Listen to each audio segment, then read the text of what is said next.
Movie का start होता है और हम दो एस्ट्रोनॉट्स को देखते हैं जो काफ़ी सालों से स्पेस में थे, लेकिन आज वो लोग ज़मीन पर वापस जा रहे थे, जिसकी वजह से वो दोनों एस्ट्रोनॉट्स काफ़ी ज़्यादा खुश थे। तभी उनकी स्पेसशिप से कोई चीज़ टकरा जाती है। अब जिस चीज़ से उनका स्पेसशिप टकराया होता है वो चीज़ हमें नहीं दिखाई जाती, लेकिन वो जो चीज़ भी थी खतरनाक थी, क्योंकि ये लोग उससे डर गए थे और तो और वो इनका स्पेसशिप के अंदर आने की भी कोशिश कर रहा था। फिर एकदम से स्पेसशिप नीचे की तरफ तेजी से लैंड करने लगता है। अब जहाँ इनका स्पेसशिप लैंड करता है वहाँ पर दूर दूर तक कोई भी नहीं होता, लेकिन तभी वहाँ से एक आदमी गुजरता है और ये आदमी उनकी मदद करने के लिए वहाँ जाता है, जहाँ उसे एक आदमी बैठा हुआ मिलता है। लेकिन जैसे ही ये आदमी उसकी तरफ जाता है तो वो जिंदा नहीं होता, बल्कि वो मरा हुआ होता है और उसकी डेड बॉडी की हालत भी काफ़ी ख़राब थी। और तभी स्पेसशिप से एक और आदमी निकलकर बाहर आता है जो कि अभी जिंदा था, लेकिन इसकी हालत भी काफ़ी ख़राब थी और ये भी काफ़ी ज़ख्मी था। असल में इन दोनों एस्ट्रोनॉट्स के साथ ऐसा इसलिए हुआ क्योंकि जो चीज़ इनकी स्पेसशिप से टकराई थी उसी चीज़ ने इन्हें जोर से धरती की तरफ भेजा था और इतनी तेज़ी से आने से उनका स्पेसशिप क्रैश हो गया।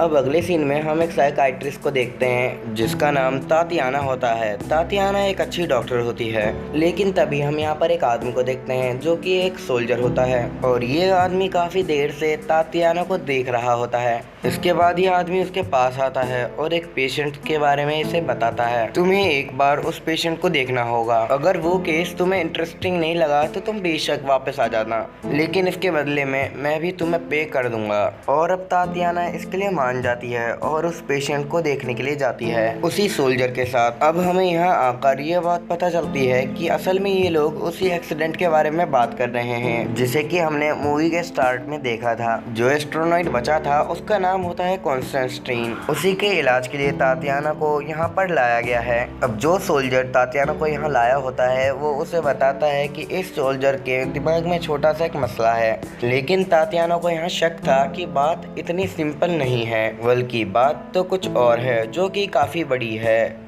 इसके बाद तातियाना को ऑब्जर्वेशन रूम में ले जाया जाता है जहाँ पर वो कॉन्स्टेंटीन को एक चैम्बर में बंधा हुआ पाती है। यहीं पर एक डॉक्टर है जो कॉन्स्टेंटीन से बात करने की कोशिश कर रहा होता है और तो और उसे हिप्नोटाइज भी कर रहे हैं, लेकिन इसका कोई भी असर नहीं हो रहा था। इसके बाद तातियाना अंदर जाकर उससे बात करती है। वो एकदम उससे फ्रेंडली वे में बात करती है, बिल्कुल ऐसे जैसे कि वो उसको जानती है, और वो कॉन्स्टेंटीन को चाय भी देती है। फिर उससे कहती है कि चलो तुम मुझे ये बताओ कि आखिर तुम्हारे साथ उस दिन क्या हुआ था।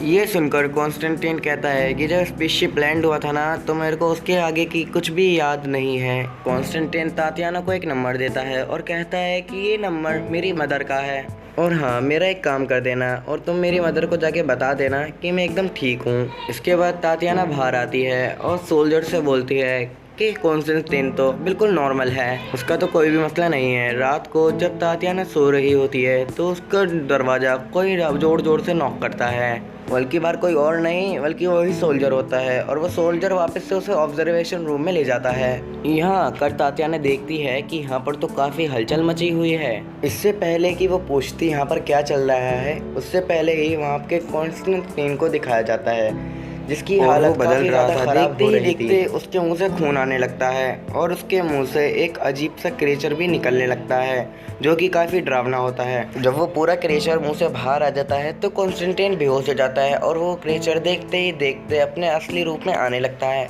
यहाँ वो सोल्जर तातियाना से कहता है कि जाओ तुम अंदर जाओ। अब हालांकि तातियाना काफ़ी ज़्यादा डरी हुई होती है, लेकिन वो हिम्मत करके अंदर जाती है। पहले तो वो क्रिएचर तातियाना को एकदम रिलैक्स होकर देखने लगता है, यानी कि वो तातियाना को कुछ भी नहीं कह रहा था। फिर वो एकदम से तातियाना पर अटैक कर देता है, लेकिन बीच में ग्लास होल होने की वजह से तातियाना को कुछ भी नहीं होता।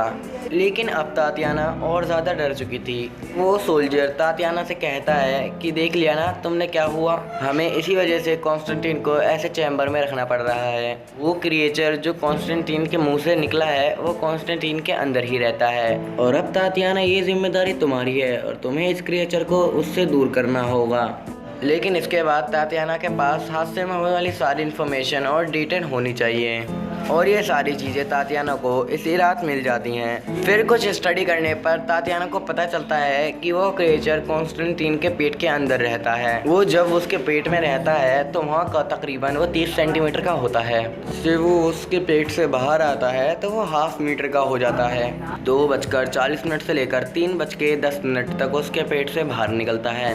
जैसे ही 3:10 से टाइम ऊपर जाता है तो वो वैसे ही उसके पेट में वापस चला जाता है। इस दौरान कॉन्स्टेंटीन बेहोश रहता है और उसे तो अभी तक ये भी नहीं पता कि उसके पेट में तो एक क्रिएचर रहता है। यहाँ तातियाना को ये बात भी पता चलती है कि जब कॉन्स्टेंटीन से क्रिएचर को अलग किया गया था तो यहाँ पर कॉन्स्टेंटीन की तबीयत ज़्यादा ख़राब होने लगती है। उस क्रिएचर को वापस से कॉन्स्टेंटीन के अंदर भेजा गया तो कॉन्स्टेंटीन की तबीयत वापस से ठीक हो गई। तातियाना कॉन्स्टेंटीन के पास जाती है और कहती है कि लोग तुम्हें पागल कह रहे हैं और सबका मानना यह है कि तुम्हारे साथी को तुमने ही मारा है। ये बातें सुनकर कॉन्स्टेंटीन को गुस्सा आ जाता है और तातियाना यही चाहती थी कि कॉन्स्टेंटीन को गुस्सा आ जाए। यहाँ तातियाना उस सोल्जर से कहती है कि अगर कॉन्स्टेंटीन को गुस्सा आएगा तो तभी हम उसका टेस्ट ले पाएंगे। इससे हम ये पता लग पाएंगे कि आखिर वो क्रिएचर खाता क्या है कॉन्स्टेंटीन के अंदर। यहाँ तातियाना उस सोल्जर से कहती है कि आप कम से कम दिन में कॉन्स्टेंटीन को बाहर घूमने की इजाज़त दे सकते हैं क्योंकि इससे उसकी तबीयत में बेहतरीन आएगी और उसको हमें एग्जामिन करना भी आसान होगा। ये कहकर तातियाना यहाँ से चली जाती है और फिर उसे एक नॉर्मल रूम में रख दिया जाता है। वहाँ एक टीवी होता है जिसे कॉन्स्टेंटीन ऑन करता है और वहाँ पर न्यूज़ में देखता है कि उन दोनों एस्ट्रोनॉट को रिहाब सेंटर में रखा हुआ है। अब ये सुनकर कॉन्स्टेंटीन को काफ़ी ज़्यादा गुस्सा आता है। फिर उसे अपने पास ही किसी के चलने की आवाज़ आती है। फिर वो टीवी को बंद करके एक साइड में खड़ा हो जाता है। जब वो वहाँ पर देखता है तो वहाँ पर खड़ी होती है तातियाना। वो उससे कहती है कि मैं तुमसे माफ़ी मांगने आई हूँ क्योंकि मैंने तुम्हारी पर्सनल लाइफ में इंटरफेयर करा था। तब यहाँ पर कॉन्स्टेंटीन कहता है कि मेरी एक वाइफ है जिसकी डेथ हो चुकी है और मैं तो यहाँ पर फंसा हुआ हूँ और अपनी बच्चे का भी ख्याल नहीं रख सकता हूँ और वो बच्चा अकेला है। फिर आज की रात जब वो क्रिएचर घर से बाहर निकलता है तो तातियाना उसे खेलने के लिए एक खिलौना देती है। असल में वो खिलौना कॉन्स्टेंटीन का भी फेवरेट था। जब वो क्रिएचर उस खिलौने को देखता है तो वो खिलौना क्रिएचर को बहुत पसंद आता है। वो उसकी तरफ अट्रैक्ट होने लगता है। अब तातियाना खुद उस रूम के अंदर जाने को कहती है। फिर तातियाना को एक सेफ्टी सूट पहनाया जाता है जहाँ तातियाना अंदर चली जाती है जहाँ उसने अपने हाथ में वो खिलौना भी पकड़ा होता है।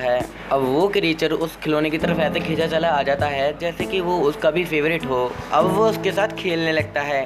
तातियाना उस क्रिएचर को हाथ लगाने की कोशिश करती है लेकिन वो उस क्रिएचर को छू नहीं पाती और वहीं पे फिसल कर गिर जाती है जिससे अब उस क्रिएचर का ध्यान तातियाना की तरफ हो जाता है और वो उसके पैर पर काट के जख्मी कर देता है जिससे वो तातियाना वहीं पर बेहोश हो जाती है। तभी ये देखकर वो सोल्जर्स जल्दी से लाइट ऑन कर देते हैं जिसकी वजह से वो क्रिएचर भटक जाता है और तभी वो लोग मौका देखकर तातियाना को वहाँ से बाहर ले जाते हैं। फिर जब तातियाना होश में आती है तो वो सोल्जर को बताती है कि वो क्रिएचर ना कि सिर्फ कॉन्स्टेंटीन के अंदर रहता है बल्कि उसकी तरह ही सोचता है और वही चीज महसूस करता है जो कॉन्स्टेंटीन महसूस करता है। अब यहाँ तातिया उस सोल्जर से कहती है कि हमें कॉन्स्टेंटीन को मॉस्को ले जाना चाहिए लेकिन इसके लिए वो सोल्जर एग्री नहीं करता। वो कहता है कि ये क्रिएचर दिन ब दिन बड़ा होता जा रहा है और इसे ऐसे ही वहाँ ले जाना खतरे से खाली नहीं है और क्या पता ये काफी बड़ा क्रिएचर बन जाए और इंसानों को नुकसान पहुँचाने लग जाए, तो इसीलिए बेहतर है कि हमें इसे यहीं पर रखना चाहिए। तातियाना कॉन्स्टेंटीन को ऐसी मुसीबत में नहीं छोड़ना चाहती। फिर वो स्टडी करती है और उसे कुछ मिसिंग लगता है इसलिए वो डॉक्टर से डिस्कस करती है लेकिन वो डॉक्टर उसे कुछ भी नहीं बताता क्योंकि वो खुद ही इस केस को हैंडल करना चाहता है, वो भी सिर्फ नोबेल प्राइज की वजह से। यहाँ तातियाना उस डॉक्टर से वादा करती है कि तुम मुझे सब कुछ बता दो, मैं तुम्हारा क्रेडिट बिल्कुल भी नहीं छीनूंगी। इसके बाद वो डॉक्टर तातियाना को एक रिस्ट्रिक्ट एरिया में लेकर जाता है। वो इसे एक गाड़ी में बैठाता है और एक दूरबीन देता है। वो उसे अपने बिल्कुल सामने देखने के लिए कहता है। तभी तातियाना सामने देखती है कि केज जैसा कुछ है और एक आदमी के हाथ पांव और मुंह बांधकर उस केज के अंदर फेंक दिया जाता है। फिर लाइट ऑफ हो जाती है। फिर तातियाना देखती है कि उस केज के अंदर वही क्रिएचर आया है और वो उस आदमी के गर्दन को ही सर से अलग कर देता है और उसे बड़ी ही बेरहमी के साथ मार देता है। ये देखकर तातियाना की हालत खराब हो जाती है और उसे वॉमिट होने लगती है। तातियाना यहाँ पर उस डॉक्टर से बात करती है और डॉक्टर उसे वहाँ उसकी सारी सच्चाई बताता है। वो बताता है कि जब कॉन्स्टेंटाइन हमें मिला था तो उस पर कोई भी इलाज काम नहीं कर रहा था। फिर एक रात इस क्रिएचर ने एक नर्स पे हमला कर दिया था। फिर कॉन्स्टेंटाइन की तबीयत भी ठीक होने लगी थी। हमने उस क्रिएचर को अलग अलग जानवर खाने के लिए दिए, लेकिन उससे कुछ भी फर्क नहीं पड़ रहा था और तब से हर रात एक आदमी उस क्रिएचर का शिकार बनता है। अगले दिन तातियाना मॉर्निंग वॉक पे कॉन्स्टेंटाइन को बहाने से ले जाती है और उसे सारी सच्चाई बता देती है, लेकिन कॉन्स्टेंटाइन को इससे सब कुछ फर्क नहीं पड़ रहा था। कॉन्स्टेंटाइन तातियाना से कहता है कि हम रात को ज़रूर मिलेंगे, तुम ज़रूर आना। फिर उस रात जब वो दोनों मिलते हैं तो कॉन्स्टेंटाइन कोई भी दवाई नहीं लेता। फिर वो तातियाना से मिलने आता है और उसे एक रूम में ले जाता है और यहाँ पर हम सब कुछ समझ पाते हैं कि कॉन्स्टेंटाइन सब जानता है कि उसके अंदर क्रिएचर है। अब ये जानकर तातियाना को बहुत गुस्सा आता है। फिर वो कॉन्स्टेंटाइन को गुस्से से कहती है कि तुम ये सब बातों को जानते हो, फिर भी तुम हर रात एक आदमी को मरने के लिए अपने पास ही छोड़ देते हो। लेकिन फिर तभी उन दोनों को पकड़ लिया जाता है। अब यहाँ वो सोल्जर तातियाना को सब कुछ करीब से दिखाने की कोशिश करने लगता है, जहाँ वो क्रिएचर अंदर आहिस्ता आहिस्ता आ रहा होता है। लेकिन जब वो एक आदमी पे हमला करने वाला होता है तभी वहाँ पर तातिया आकर उसके सामने खड़ी हो जाती है। अब यहाँ पर वो क्रिएचर तातियाना को डराने की बहुत कोशिश करता है, लेकिन तातियाना यहाँ पर नहीं डरती। फिर वो कॉन्स्टेंटाइन का फेवरेट सॉन्ग गाने लगती है। फिर ये गाना सुनकर वो क्रिएचर अपने सेंसर्स खोने लगता है और कमज़ोर पड़ने लगता है। तभी वहाँ से केव में से एक आदमी भागने की कोशिश करता है, लेकिन वो तभी उस आदमी पर अटैक कर उसे भी वहीं पर मार देता है। अब यहाँ पर ये बात कंफर्म हो जाती है कि असल में कॉन्स्टेंटाइन को वो क्रिएचर कंट्रोल कर रहा होता है। तातियाना कॉन्स्टेंटाइन से मिलती है और कहती है कि हम लोग यहाँ से भागने वाले हैं और तुम भी हमारे साथ ही यहीं पे भागोगे। फिर हम जब कुछ दूर जाएंगे तो उस क्रिएचर को तुम्हारे शरीर में से केमिकल के जरिए निकाल देंगे और मैं अपनी पूरी कोशिश करूँगी, मैं उस क्रिएचर को इतना मजबूर करूँगी कि वो तुम्हारे शरीर में से निकल जाएगा। जब वो क्रिएचर यहाँ से निकलेगा तो हम यहाँ से भाग जाएंगे। जब उसको किसी की बॉडी नहीं मिलेगी तो वो धूप में जिंदा नहीं रह पाएगा, वो 1 घंटे या 2 घंटे में वहीं पे कमज़ोर पड़ने लग जाएगा और मर जाएगा और इसी सब के दौरान हम हॉस्पिटल पहुंच जाएंगे। तातियाना कॉन्स्टेंटाइन को इस बार इसलिए यूँ कह रही थी क्योंकि वो दोनों एक दूसरे को बहुत पसंद करने लगे थे। इसके बाद वो दोनों यानी कि तातियाना और कॉन्स्टेंटाइन वहां से भाग जाते हैं, जहां बाद में वो डॉक्टर सोल्जर्स को वो सब कुछ बता देता है, यानी कि इस इलीगल एक्सपेरिमेंट के बारे में। लेकिन वो सोल्जर CCTV कैमरा में सब कुछ देख रहा होता है, इसीलिए वो फॉरेन गार्ड्स को भेजता है तातियाना को मारने के लिए। और जो कॉन्स्टेंटाइन था वो सोल्जर को जिंदा ही चाहिए था। तब गार्ड्स उनके पीछे पड़ जाते हैं और कॉन्स्टेंटाइन खुद को ही इंजेक्शन लगा लेता है, जिससे वो क्रिएचर फौरन से ही बाहर आ जाता है। वो क्रिएचर बाहर आते ही सबको मारने लगता है और इसी बीच तातियाना और कॉन्स्टेंटाइन वहाँ से भाग जाते हैं। लेकिन कुछ ही दूर जाने पर कॉन्स्टेंटाइन की हालत बहुत ही ज्यादा खराब होने लगती है, क्योंकि उधर उस क्रिएचर को गोलियां लग रही थी। इसके बाद वो क्रिएचर सोल्जर के सामने जाता है। अब वो पहले से ही काफी इंजर्ड था, इसलिए वो सोल्जर उसे पहले ही पकड़ लेता है। अब इसके बाद वो तातियाना का पीछा करने लगता है और तातियाना भी अब हार मान लेती है, क्योंकि वो अब जान चुकी थी कि कॉन्स्टेंटाइन बिना क्रिएचर के जिंदा नहीं रह सकता। तब यहाँ तातियाना का सामना होता है उसी सोल्जर से, जो आते ही तातियाना को मारने लगता है। और जब कॉन्स्टेंटाइन ये सब देखता है तो उसे काफी गुस्सा आ जाता है।